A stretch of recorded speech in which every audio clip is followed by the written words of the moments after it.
Hello बच्चों, आइए इस प्रश्न को देखते हैं। गलत कथन को चुनिए। विकल्प ए, एफएसएच सर्टोली कोशिकाओं को उद्दीपित करता है जो शुक्राणु जनन में सहायता करती है।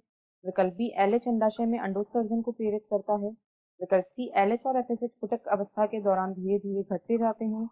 या विकल्प डी, एलएच लीडिंग कोशिकाओं से एंड्रोजन्स के स्राव को प्रेरित करता है।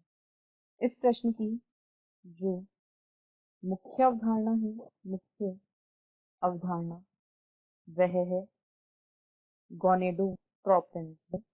गोनेडोट्रोपिन्स यहाँ पर हम देखेंगे गोनेडोट्रोपिन्स क्या है और ये क्या कार्य करते हैं, इनकी क्या भूमिका होती है।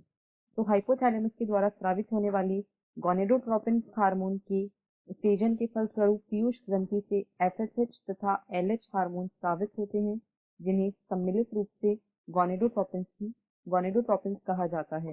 यदि सबसे पहले हम एफएसएच के कार्यों के बारे में देखें तो एफएसएच जो है यह मादा में यह पुटक परिवर्धन को, यह फॉलिकल्स अथवा पुटक परिवर्धन को प्रेरित करता है। यह पुटक परिवर्धन को प्रेरित करता है और वृद्धि करते हुए पुटक से एस्ट्रोजन के स्रावन को प्रेरित करना भी एफएसएच का कार्य होता है। यदि हम नर में एफएसएच हार्मोन की भूमिका को देखें तो नर में एफएसएच हार्मोन जो है यह सर्टोली कोशिकाओं को उद्दीपित करता है। यह सर्टोली कोशिकाओं को उद्दीपित करता है, जिससे शुक्राणु जनन में सहायता मिलती है।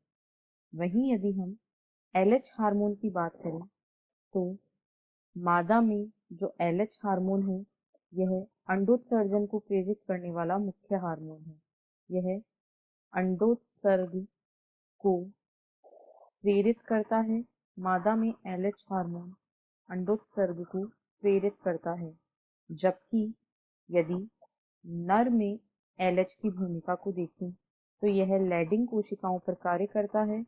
यह लैडिंग कोशिकाओं पर कार्य करता है और लैडिंग कोशिकाओं से एंड्रोजन यानी कि टेस्टोस्टेरोन के स्रावन को प्रेरित करता है। यह लैडिंग कोशिकाओं से टेस्टोस्टेरोन या एंड्रोजन के स्रावन को प्रेरित करता है। अब यदि हम दिए गए विकल्पों को देखें तो विकल्प ए में कहा गया है एफएसएच सर्टोली कोशिकाओं को उद्दीपित करता है जो शुक्राणु जनन में सहायता करती है। यह बिल्कुल सही है। बी में कहा गया है एलएच अंडाशय में अंडोत्सर्जन को प्रेरित करता है। यह भी बिल्कुल सही है।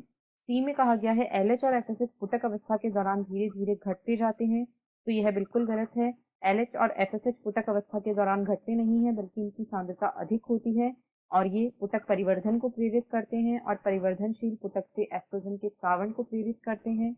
और जब अंडोत्सर्जन होता है तब एलएच की जो मात्रा होती है वह अधिकतम होती है। डी में कहा गया है एलएच लीडिंग कोशिकाओं से एंड्रोजन के स्रावन को प्रेरित करता है, तो यह बिल्कुल सही है। अभी हमने देखा लीडिंग कोशिकाएं जो होती हैं उनसे एंड्रोजन के स्रावन को प्रेरित करने वाला मुख्य हार्मोन जो है वह एलएच है, यानी यह भी सही है। अतः विकल्प सी इस प्रश्न का सही उत्तर है। आशा है आपको प्रश्न समझ आया होगा। धन्यवाद।